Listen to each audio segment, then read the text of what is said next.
Hey, beautiful souls, are you a student on the cusp of your counseling journey? Or maybe even a seasoned professional working for somebody else but dreaming of launching your very own private practice? If so, I would love for you to join my incredible coaching membership today. It's tailor-made for therapists just like you, offering step-by-step support 24/7 because you know what, we're in this together. Plus, I've even got courses and CPD trainings included to help fuel your growth. I know, I love it so much and I hope you do too. Discover the path to your dream private practice your way. Dive into the supportive community and get some quick guidance, accountability, and real connections. It's your business and I've got your back. So join me now and make your dreams a reality. Head over to my website today. The link is in the show notes and the membership is called Private Practice 101. I'll see you there. Bye.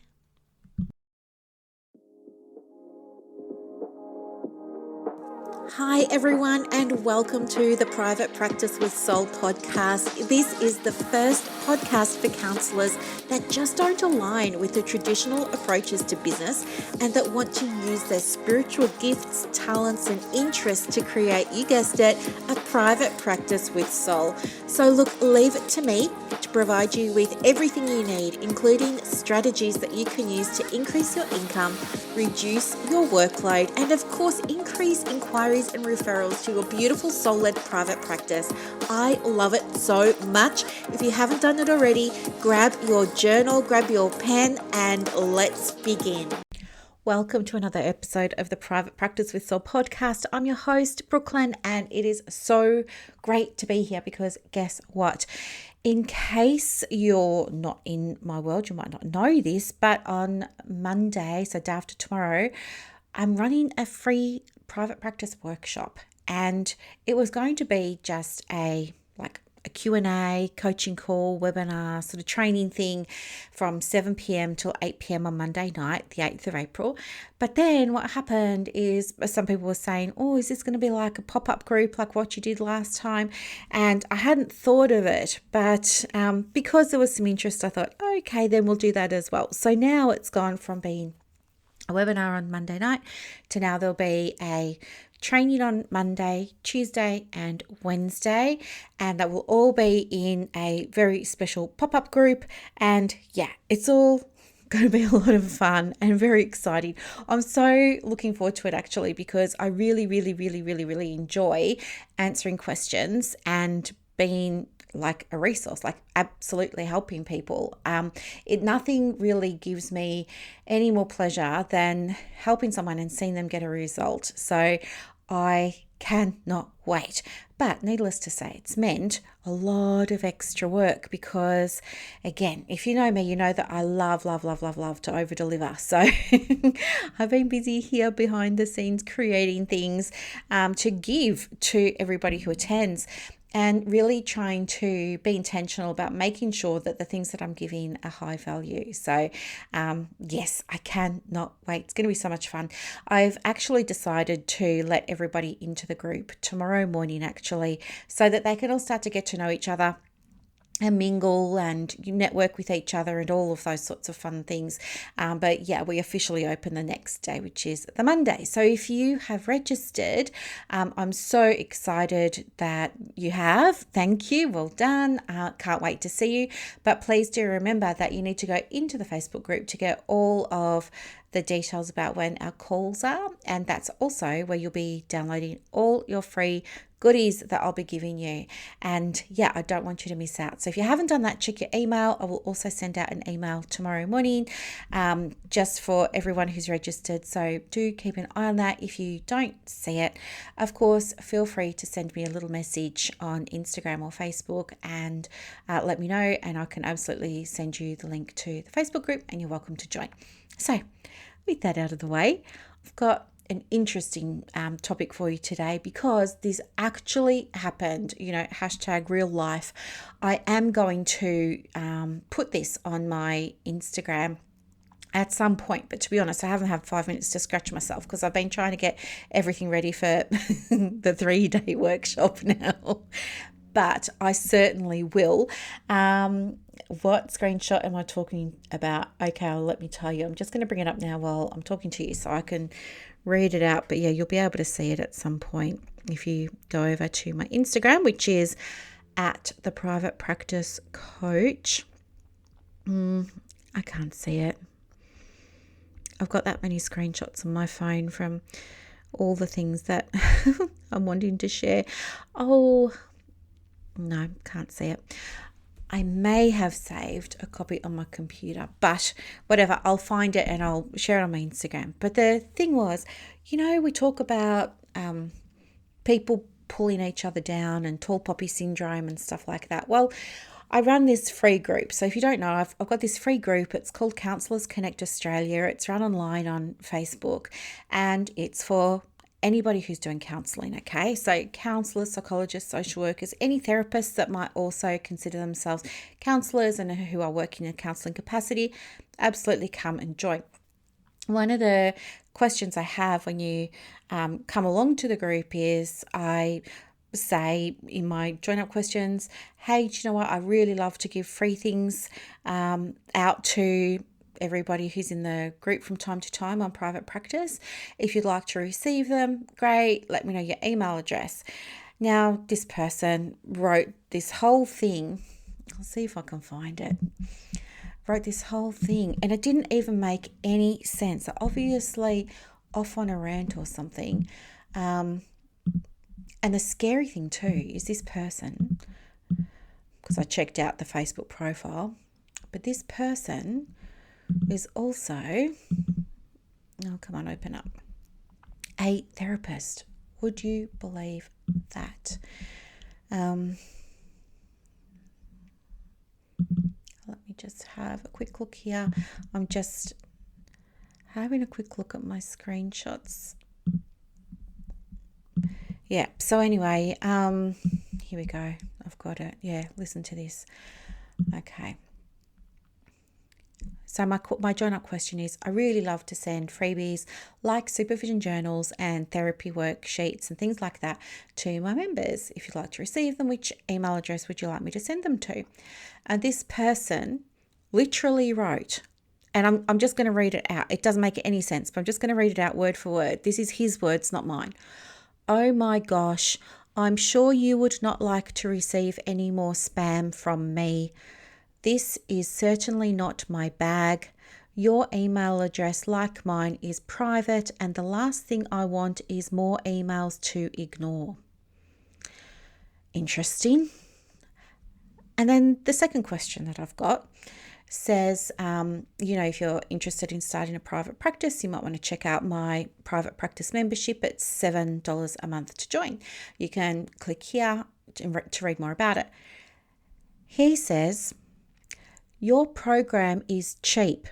He spelt cheap, CHEEP, by the way. Your program is cheap. I wonder what the catch is, Brooklyn.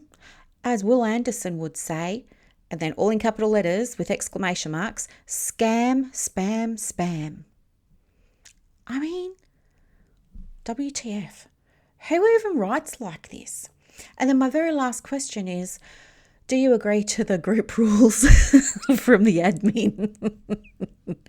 Of course, he's written no response because one of my group rules is be respectful. And obviously, this person wasn't able to do that, which, again, very disappointing. This person studied at ACAP, apparently, lives in Victoria. I'm not going to say any more, but yeah, really kind of, weird, creepy, not cool. Did I approve his request to join my community? No. Anyway, so I declined the guy's request, and then guess what? Next day, requests it again. But did he answer the questions? No. Bless.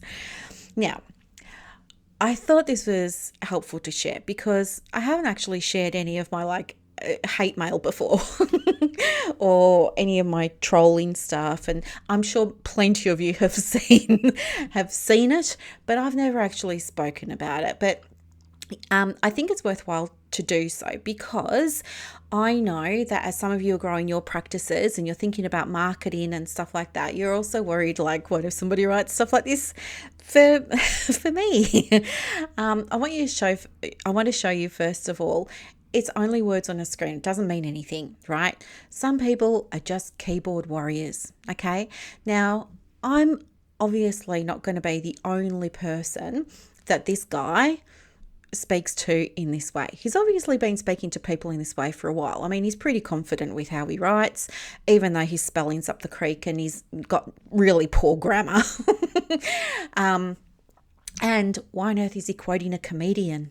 Yeah, weird, as I said. But you're going to get people like this in your world. And do you know what? The more visible that you become, the more of them you get.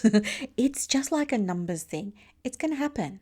Kind of like complaints. The bigger you get, the more of them you're going to get. Or refund requests. If you're selling like a digital product and things like that, the bigger you get, it's just numbers, okay? It's very, very rarely anything about you. And, I want to really, really impress this upon you because I think when you're first starting out and you get your first few negative people or your first few negative comments, you can get tempted to say, oh, well, maybe I'll delete my post. Or, you can take it personally. You can cry. You can get upset about it. You can take it to supervision.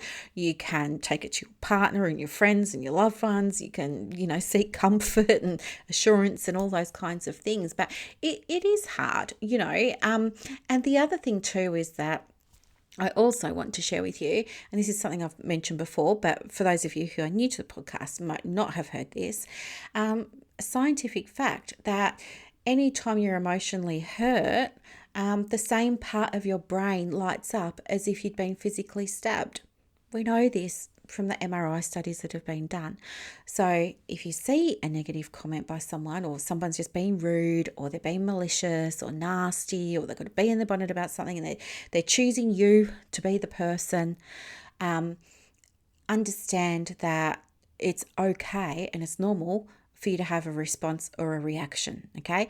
The reason I'm not having a massive response or reaction to this thing that's happened here is because I'm just used to it now, right? There are always going to be people that want to bring you down. The more you speak up about something, the more two things are going to happen. The first is the more your message is really going to land with people and resonate with people. So you end up attracting a community around you that really supports you and that really loves you and loves what you do, loves what you stand for, and they're your biggest advocators. They're amazing. These people are just amazing. But on the other hand, you're going to get the opposite, which is people who you're just rubbing the wrong way with your message, right? It's not about you, it's about your message. You're just rubbing them the wrong way. Maybe something in your message is triggering them, or I don't know, I would say usually it's because it's something that's going on with them and not with you, and something that they've seen you talk about or write about or speak into is triggering something that they're already feeling discomfort within themselves, if that makes sense. Okay, so thinking about like what this guy's written here, your program is cheap, Brooklyn. I wonder what the catch is. As Will Anderson would say, scam, spam, spam. All I can really deduce from that is that somewhere along the line he's picked this up. But also, I think maybe he perhaps wanted to do something and offer something to his own client group, and somebody's told him, well, if you undercharge or if you charge such a low amount, like a lot of my courses, they're all at different price points, right? So I've got one at $7, one at $97. This is like monthly. One at $7, one at $97. Got one at $77. There are ones that are $500 a month, right? They're across. There's all different price points. But for somebody to have a go and say, my $7 program that teaches people how to start their private practice must be spammy or must be a scam or something like that, says a lot more about him and his mindset than it does about me and my program. I know my program works. I've got nearly 600 people that have been through it that got results. I know it works. And you can sometimes find yourself, when you get comments that aren't welcome, feeling like, especially if they're in a public forum, you might feel like you've got to defend yourself. And, in the beginning, I felt like that, years ago. Like, I was very late to Facebook, okay? I think it was, 2015 or something when I joined it, right? Or when I started using it seriously for work, I think was 2016. So right at the beginning, of course, there are going to be people that, when I'm running an ad or when I'm doing a Facebook Live and stuff like that, yes, there are other people that will sometimes come on and say negative things. Like, I'm very, I wouldn't say outspoken, but some people might. I'm very, very firm in how I feel about counsellors and Medicare. And there are people that really agree with my stance on that, but there are other people who send me hate mail saying, you're the reason, Brooklyn, that we'll never be on Medicare. Well, no, I'm not the reason that you won't be on Medicare. I'm just someone sharing a thought or sharing her own belief, and other people are welcome to share their beliefs as well. But it's important that they do that with respect. When you are sharing your thoughts as a private practice owner, as a therapist, a counsellor, whatever your profession is, you're kind of also in a position though where you need to be mindful about how you respond to things in a public forum. Even in a private forum, actually, you need to be very mindful. I say to the ladies in the Marketing with Soul program, and I've said it too in the Big Counsellors Connect group, everything you ever type into a comment or a post, or you're making remarks on somebody else's comments and posts and things like that, everything you type markets your practice. You might not be intending it to be marketing in the true sense of the word. You're not promoting something, or you're not inviting people to do something and things like that. But believe you me, every single word you type can leave an impression on somebody else. This is important to understand for two reasons. When you're a business owner, it's important to keep this on the top of your mind when you feel triggered or when you feel defensive, okay?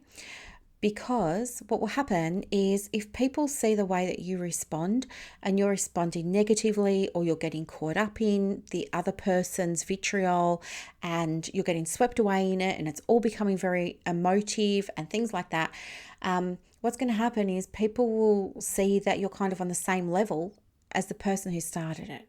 And we don't want that. We want people to look to how you're responding as a model. We want them to be able to look to how you respond as a way for how they should be responding when it happens to them. So it puts you in a tricky position sometimes, because there's going to be parts of you that know 110% this person is lying, this person's being dishonest, they're not being truthful, they're being hurtful, they're being malicious, they're being vexatious, they're just being mean, it's tall poppy syndrome, whatever it is, right? You know that 100%, and maybe even your supervisor knows that 100%, and maybe even your, counseling besties know that 100%.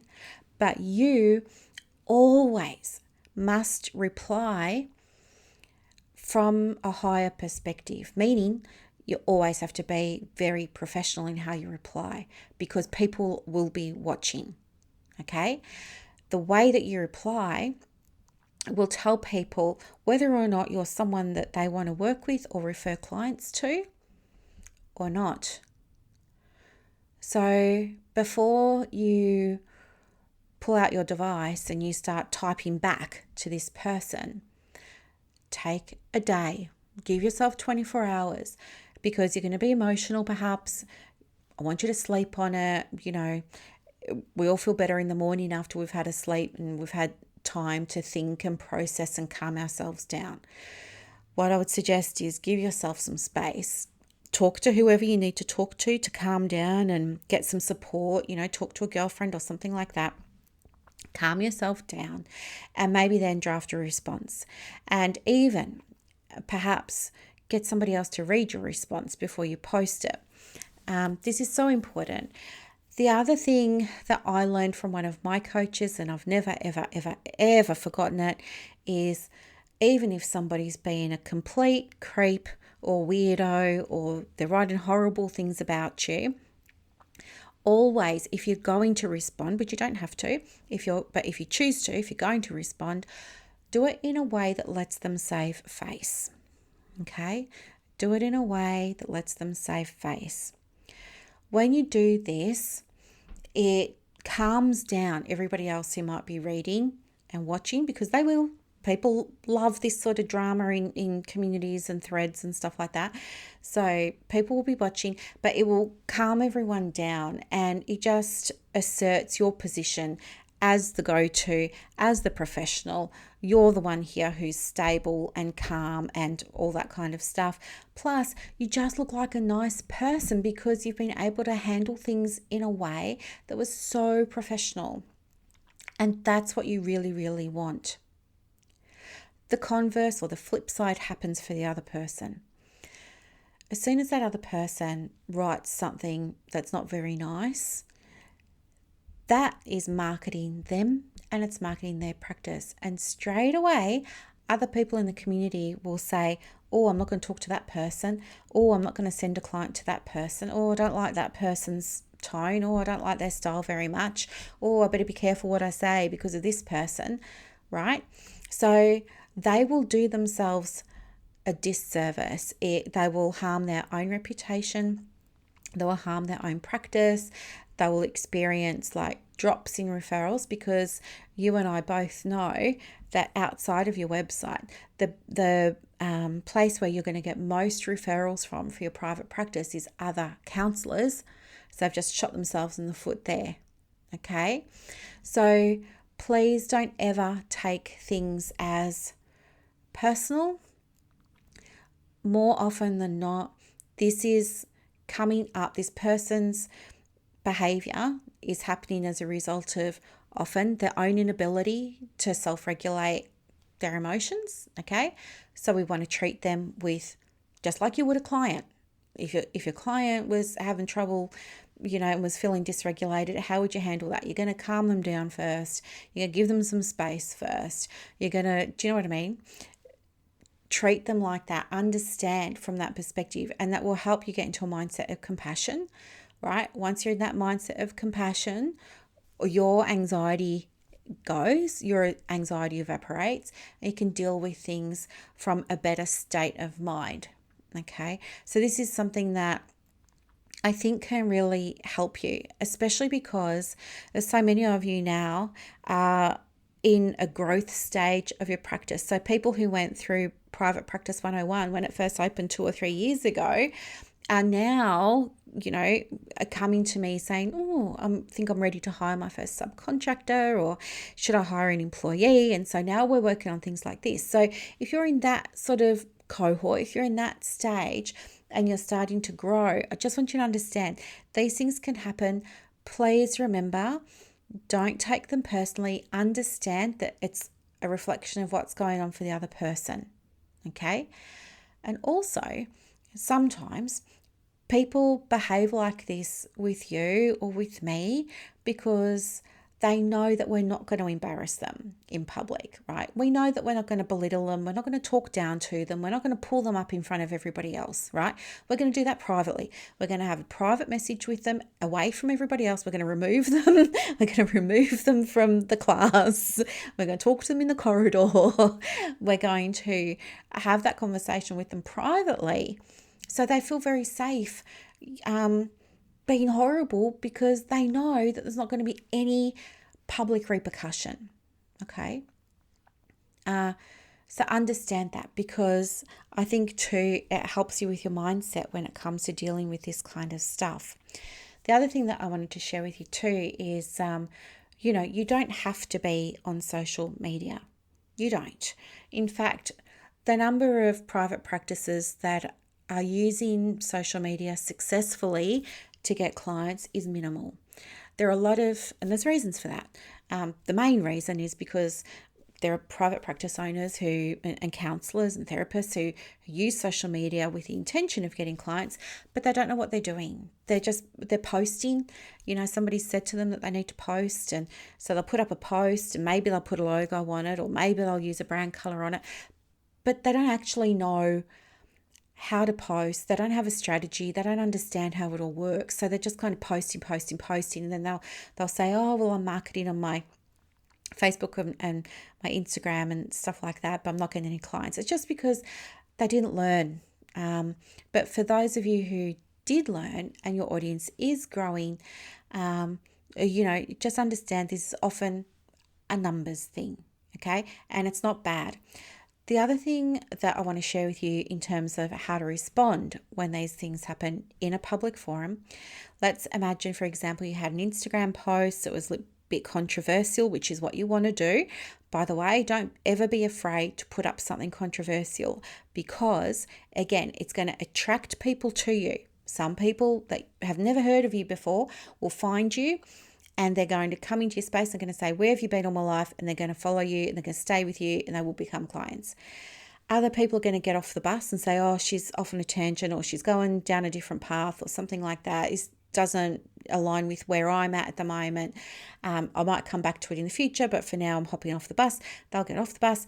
And then there are going to be people, when you write a controversial post, that, lash out or say mean things or things from a not good place. It's to be expected. That's why it's called a controversial post, right? You're doing it for a reason. You're doing it to build your audience, and you're doing it to get the right people into your world for where your business is at now, okay? And by its very definition, controversial means, yes, you're going to get people speak against. They're going to have a very strong, differing opinion to you. And that's what you want when you do that post. Now, when people do start writing negative things or horrible things, here's my tip. I would not respond. I would leave it alone for a day or two. And I'll tell you why. Because what's going to happen is other people will read the comment that person's put, and they will either chime in and, in agreement. Yeah, I was thinking that too. Yeah, I didn't get the email either. Yeah, I don't know where my login details are. Yeah, this is a scam because you're only charging $7. I mean, if this person would like, I'd be more than happy to charge a lot more than $7. Yeah, you're a scammer because you're only charging $7 for your membership. Things like that. So some people will chime in, but then there'll be other people that come in and say, well, do you know what? It's only $7. And if I hadn't had the access to this, I would not have been able to start my private practice. So, And there'll be people that are on both sides of the fence, and they will start talking with each other in the comments. And every time this happens, guess what? It's good for your account because the algorithm is saying, hey, this is a controversial post. It's getting a lot of interaction here. Let's share it to even more people. The more people that see it, the more people come into your world. That's what you want. So don't always feel like you've got to go and squash something straight away. You don't. I mean, be discerning about it, but you don't always have to squash things straight away. And I don't. I'm a big fan of writing a controversial post. Most of my controversial posts are really just my opinion about things, and they actually feel really good for me to write because for the longest time when I was working as a psychologist, I wasn't allowed to have a public opinion about anything. So now I'm not a psychologist. I'm full of opinions and I'm happy to share them. And I feel really good sharing my opinions because I've had really, really great experiences with connecting with the right people. Like, it's such a good feeling when people you've never heard of before send you a DM and say, oh my gosh, this was exactly what I needed to hear today. Well, where have you been for the last 5 years? Or where were you 3 years ago? Or how can I work with you? Or Do you have a program or a course that I can do? Do you know what I mean? It just feels so good because you actually get to connect with your people, and there's no selling because they're already on the same page as you. So you don't need to sell, you don't need to convince, you don't need to push, you don't need to do any of that. They're already your people. So it just feels so good to be able to put posts up like that every now and again. But as I said, you will have the other side. There will be other people coming in. It's to be expected. That's why you're doing a controversial post in the first place. And when it happens, use your judgment, right? If it's a comment that is obviously, going against community standards and all that sort of jazz, of course you're going to remove it and take the appropriate action, right? Now, there are people that on my socials and in my groups and stuff like that have been absolutely horrible in terms of how they've spoken to other counsellors. It's been very distressing for other people who weren't even involved in the conversation to see it unfold and things like that. So for me, usually my process is in a group situation, I will take it on a case by case.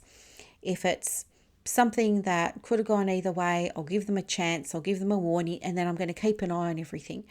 Or maybe I'm going to suspend their activity for 30 days, right? To give them a chance to cool off, let the conversation move in a different direction in the group, and then finally when they're able to make comments and posts again, they'll be able to do it from a more professional space. If it's something that's really horrible and toxic and goes against community standards, straight away, that person is removed from the group. They're blocked from being able to rejoin, or from their future profiles being able to rejoin and things like that. So you've got different options for how you want to deal with things.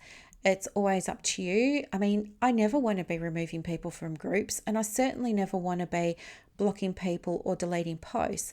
I think it's really disappointing that in 2024, when we're all so big on inclusion and, inclusivity, that we've still got therapists of all people saying horrible things to and about each other. And so I have a zero tolerance policy in my communities, and board me just kind of out. But you have to do what feels right for you and what feels aligned for you. If you feel like somebody was just kind of walking on the edge, a little bit, give them the benefit of the doubt maybe, but do talk to them privately where you feel it's appropriate, and you feel like it's worth saving. Then go and have a private message and just say, listen, just referring to this comment that you made over here on my post about this, I just want to clarify, what did you mean by that? Da, da, da, da, da. Do you know what I mean? You can unpack it if you want to and then sort it out. It's totally fine for you to do that. But as I said, if people cross the line, then you're well within your rights as well to remove people and delete things and, block things. It's okay if it's in the interest, I believe, of everybody else's safety, okay? And to me, part of creating safety online is having basic respect, okay?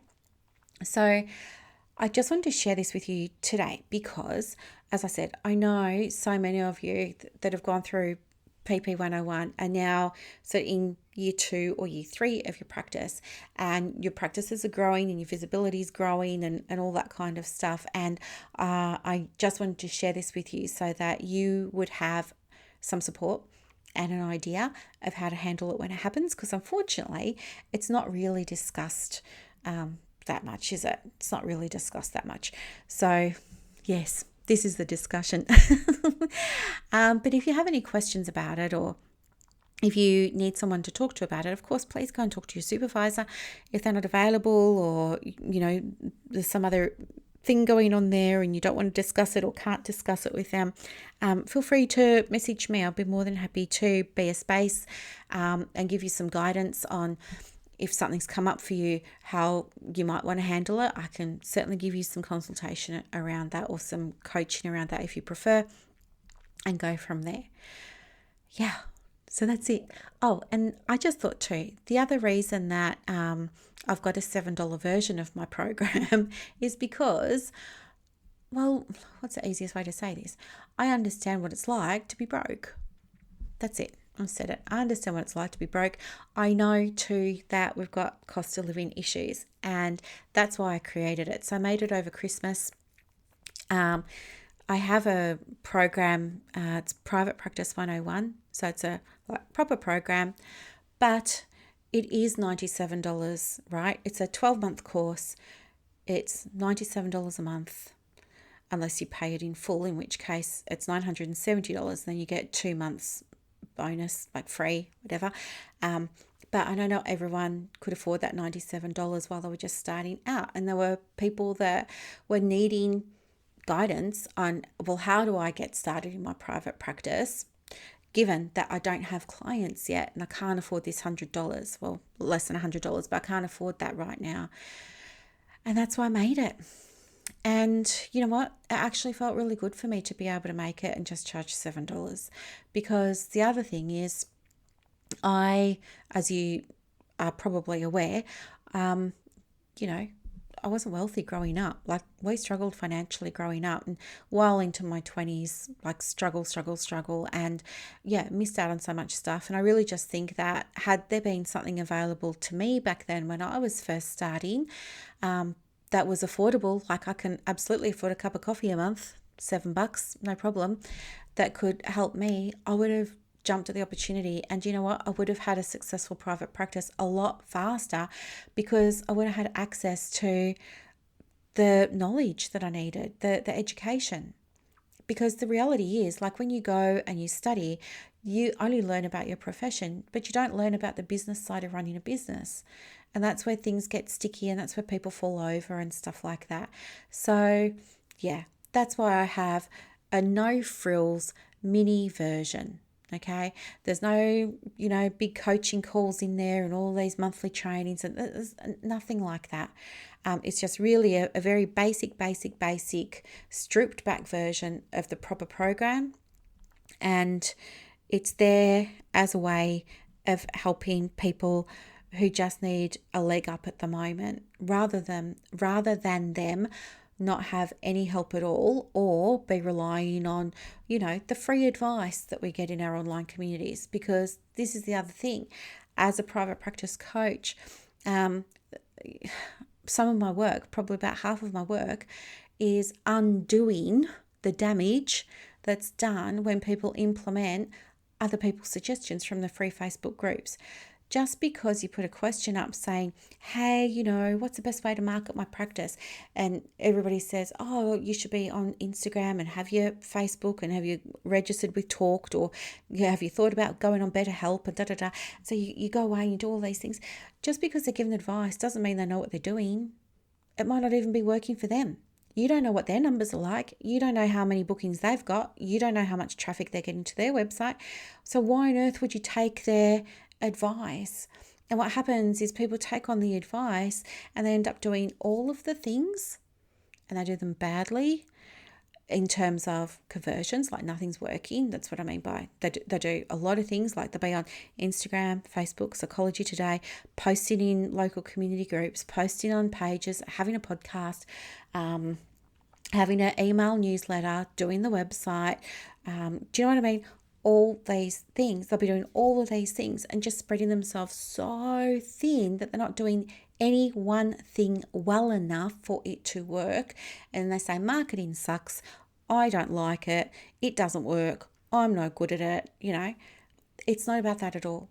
It's just that you didn't learn. And so what happens is, unfortunately, they end up, a lot of them coming to me, and we have to spend time in the coaching sessions undoing all these bad habits. And they've got to go through a process of letting go, and they're afraid to, oh, well, if I drop my social media, then maybe no one's going to book in. Well, anyway, it's a whole other thing, but it's really hard to undo that and to unlearn and then try and relearn something else.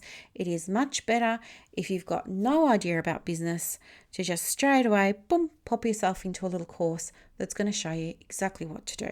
Then you won't have the problems of, unlearning things. Okay. Anyway, so that's what Private Practice 101 is about.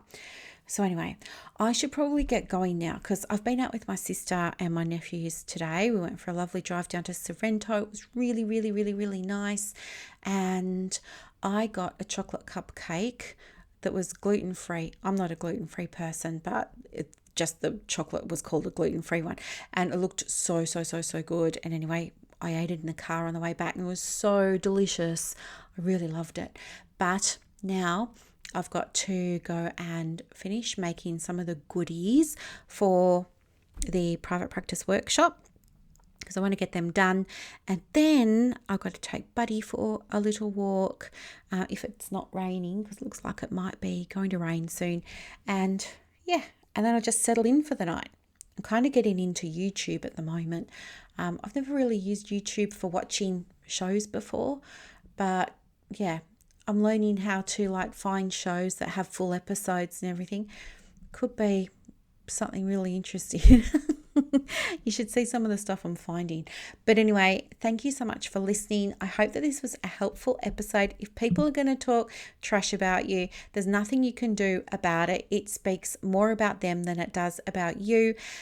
Don't you ever worry. As long as you show up being the person of integrity that you are, and you're being helpful and you're being useful and valuable and all those kinds of things, you don't have anything to worry about, right? Trash talk never reflects badly on the person that's been spoken about. It always comes back on the person who's doing the speaking. Believe you me, after 30 years in this industry, I know this for true, okay? All right, have a wonderful, wonderful weekend, and I will see you in the next episode, which should be Wednesday. Well, no, it's my sister's birthday on Wednesday and I'm taking her out, so it might be Thursday. And for those of you who are coming to the workshop, I will see you in the group tomorrow, and I'll see you in our first chat on Monday. See you then, everyone. Bye. I hope that you loved this episode as much as I loved putting it together for you. To get more resources to help you in your private practice, head over to Instagram. My handle is @theprivatepracticecoach. And also, if you want more inquiries and referrals for your business, let me know. I have a program called Clients on Demand that opens every quarter, and I can absolutely get you some information for that as well. You are doing an amazing job.